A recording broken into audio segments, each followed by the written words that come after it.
É comum ouvirmos a mãe e pai, mais mãe do que pais, falando sobre a frustração que sentem por causa da dificuldade em ser firmes, em ser mais firmes no dia a dia ao criar seus filhos. Alguns se sentem até culpados por isso. Eu resolvi entender um pouco mais sobre isso e como ser mais firme e parar de se sentir culpado ou culpado quando acha que falhou.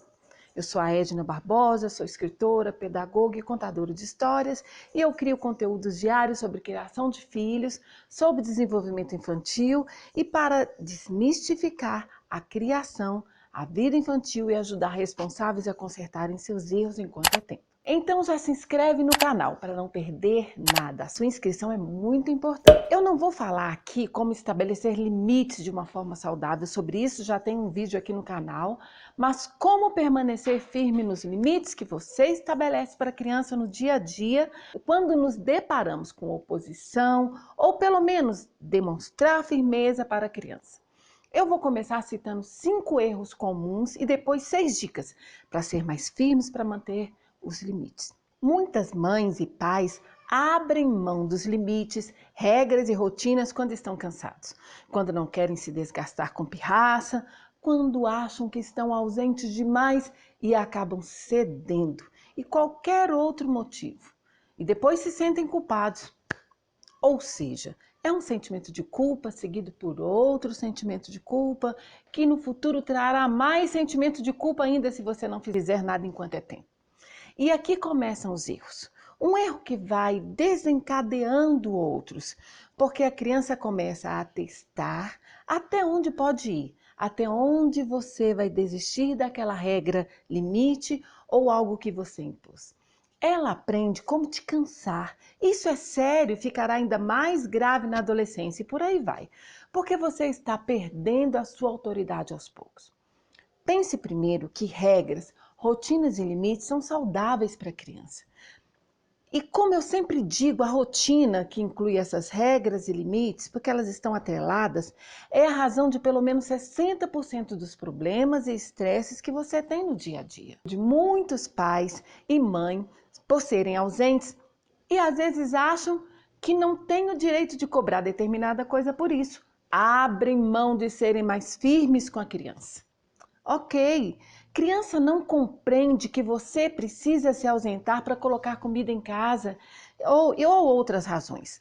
Ela vai sentir muita falta de você, sim, mas ela continua sendo seu filho, sua filha e você tem o total direito de cobrar o que for necessário.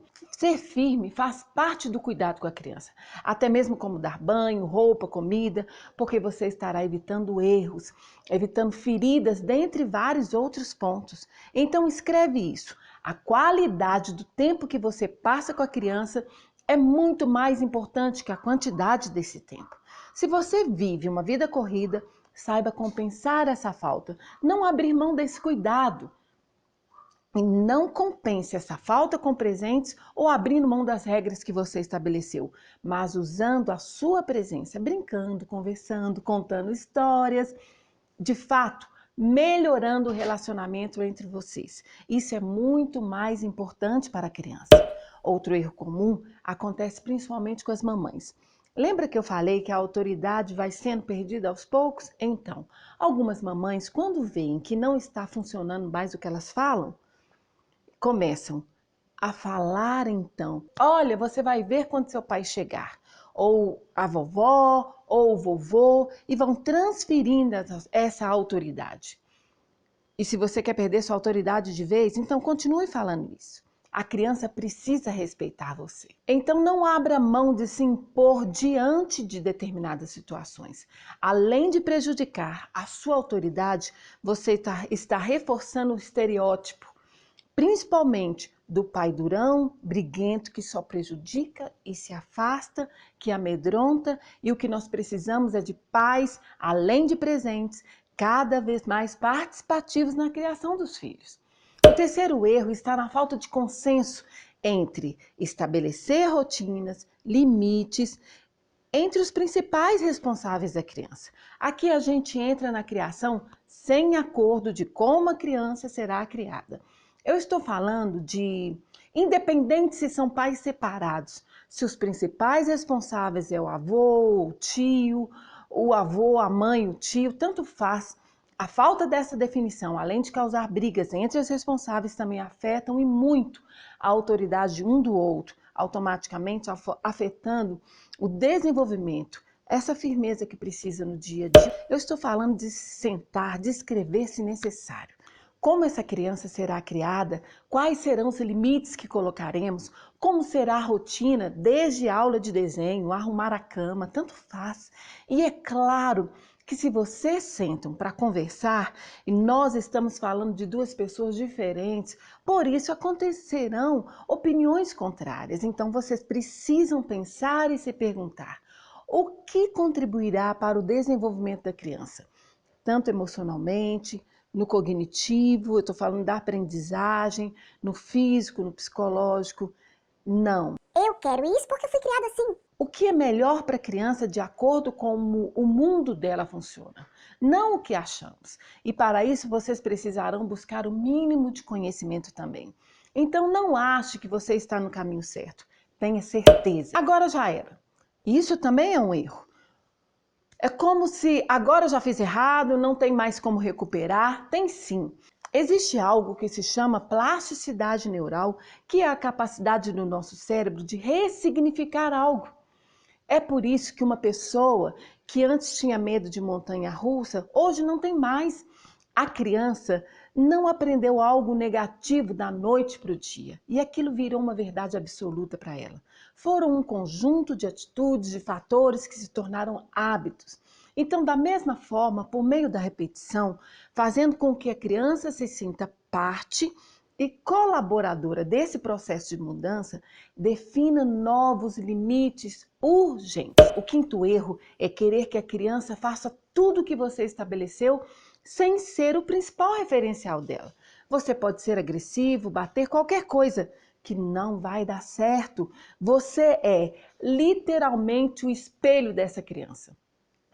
Quando ela te vê, neurônios espelhos são ativados, disparam. Ela presta atenção no que você faz. O que você fala é a verdade absoluta. Ela chora porque você chora. E olha, muito pai, muita mãe erra nisso e não sabe. Isso porque nós tendemos a ser cegos para a própria criação. Se eu te pedir para você falar os erros que você comete na criação do seu filho ou filha, você não vai me dizer todos eles, você não consegue perceber. Mas se eu te pedir para citar os erros que uma família conhecida sua comete, você consegue me citar todos eles, a listá-los até. Então faça um exercício. Pare de se preocupar com o que está ao lado, com quem está ao lado, a não ser que seja para alertar alguém. Será que seu filho ou filha está sem limite? O que está faltando? No que você está errando? Não só nessas áreas, mas em todas as áreas. E para descobrir, você precisa o quê? Buscar conhecimento. Então, parando de cometer esses erros comuns, você já será muito mais firme. Mas como começar a agir diferente, então, na prática? E ser de fato firme para isso parar de ser um problema para você? Primeiro, tira da sua cabeça que firmeza é bravura. E eu não estou aqui para te ensinar a ser bravo ou brava. Eu não estou falando de agressividade ou gritos para assustar ninguém. E por incrível que pareça, momentos de firmeza são momentos carregados de amor e de afetividade. Lembra da live do Rei Leão, em que eu falo sobre limites e correção e clareza associados ao filme? Como muitos pais precisam aprender com o Mufasa, né? O pai do Rei Leão. Ser firme é ser saudável e assim você estará ensinando a criança até mesmo ter firmeza em suas escolhas. Então, antes de tudo, aprenda a falar a língua da criança. Tem um vídeo meu que chama Como Falar a Língua da Criança, tá lá no YouTube. Vai lá, confere. A criança muitas vezes não obedece, não porque quer te enfrentar, mas porque não entende o que você quer dizer por causa da falta de uma comunicação clara. E isso é perigoso. O que é necessariamente Maria fica quieta, João fica quieto? É ficar em silêncio, imóvel, sentado? Entende que ficar quieto, por exemplo, tem um significado diferente dependendo do lugar? No vídeo eu explico melhor. Mas seja claro e fale o porquê. Deixe claro os perigos e benefícios que aquilo traz. A criança vai entender, mesmo sendo novinha. Isso é importante porque a curiosidade da criança não vê o perigo. Você entende a responsabilidade que tem? Essa responsabilidade antecede os momentos de correção. O segundo, alguns limites para que sejam estabelecidos são necessários que se formem hábitos e até que a criança crie o hábito, forme esse hábito, é importante que você faça com ela. Lembre-se que a criança está em processo de aprendizagem. Cada criança absorve de uma forma e algumas atitudes demandam tempo. Terceiro, não tenha preguiça de repetir. Nosso cérebro aprende por meio da repetição. Então entenda que além de cada criança ter um ritmo, tem um tempo de aprendizagem. A criança precisa obedecer, mas precisa também da repetição. Então tenha paciência para repetir e reforçar quando um limite é quebrado. Quarto, tenha a rotina bem definida sempre. Olha aí a rotina de novo. Deixe a criança participar, dá sugestões de alguma atividade na construção da rotina. Isso facilita a repetição. Ela se sente parte daquilo e se anima para fazer. Favorece a clareza nos limites, ela se estressa muito bem menos e ainda fica claro para ela o que pode ou não pode fazer. Qual o limite para cada atividade? E então ela tende a parar de ficar medindo com você o que quer e o que não quer fazer até você desistir daquilo. Se você quer estar e ver a criança bem melhor do que está hoje, construa uma rotina para ela e para você. E seja firme nessa rotina. A sua firmeza dá à criança, que é o quinto ponto, a sensação de segurança e afeto. Mas ao mesmo tempo a criança quer medir o pai e a mamãe para ver até onde eles vão ou se vão desistir do que foi imposto. Então, se a situação ficar muito tensa e a criança resistir, deixe claro para ela que você é uma autoridade. Afinal, ela precisa te respeitar, te obedecer. Mas tente entender exatamente o motivo da rejeição. Por exemplo, quando está definido que a criança está na hora de fazer o para casa, ela não quer começar a chorar. Algum motivo tem, algo de errado tem. Nem que ela esteja chorando porque prefere brincar, mas com poucos minutos de diálogo você saberá se ela está chorando porque não está conseguindo aprender ou está com vergonha ou medo de falar. Se ela não gosta da forma que você a trata quando está fazendo para casa, impacientemente, ela não consegue fazer direito. Se ela está com dificuldade de aprender porque chega na escola e algumas crianças praticam bullying com ela, às vezes a justificativa dela não tem como negociar. Existe hora para tudo e aquela é a hora do para casa. Mas algumas vezes você precisará dar uma pausa, mudar a atividade, depois voltar. Não há problema em fazer alguma coisa e voltar para aquela tarefa, deixando claro que aquele é um momento necessário e que você ajudará. A sexta dica, respeite a sua palavra. Não passe para a próxima etapa se a criança não cumpriu o estabelecido. Momentos de firmeza, como eu disse, precisam ser vistos como momentos de afetividade. Você está falando aquilo pelo bem da criança. E sim, há muitos adolescentes que hoje se envolvem em delitos e se rebelam com os pais, pois poderiam ter evitado a situação se tivessem pais que impusessem limites. E quando você quiser abrir mão porque estiver com dó da criança, porque ela está chorando, olha, pense que você está fazendo o melhor para ela. É o melhor para o caráter dela e ela precisa aprender a seguir regras até para conviver em sociedade. Por exemplo, um passeio. Uma coisa agradável, o ideal é que cada regra tenha sim uma recompensa, não um presente, mesmo que não seja algo palpável ou saboroso. O elogio é a melhor recompensa, é esclarecer para a criança o benefício ou a consequência de guardar os brinquedos para que ninguém se machuque nos brinquedos espalhados pelo chão ou deixar a casa mais agradável. Esse é um sentimento de recompensa que faz muito bem para a criança. Elogios são como um norte, eles animam e nos mostram que estamos no caminho certo. Se alguém que você admira chega a você e fala: "Você fez um ótimo trabalho, parabéns, eu gostei da forma que você fez isso", a forma que você agiu diante daquilo, né? Você irá explodir de alegria, irá procurar fazer aquilo cada vez melhor, mesmo que ouvisse: "Olha, você guardou os brinquedos, parabéns, mas faltou fechar a caixa". Isso é uma forma de carinho também. Perceba como o limite, o carinho, a afetividade, o elogio precisam andar lado a lado.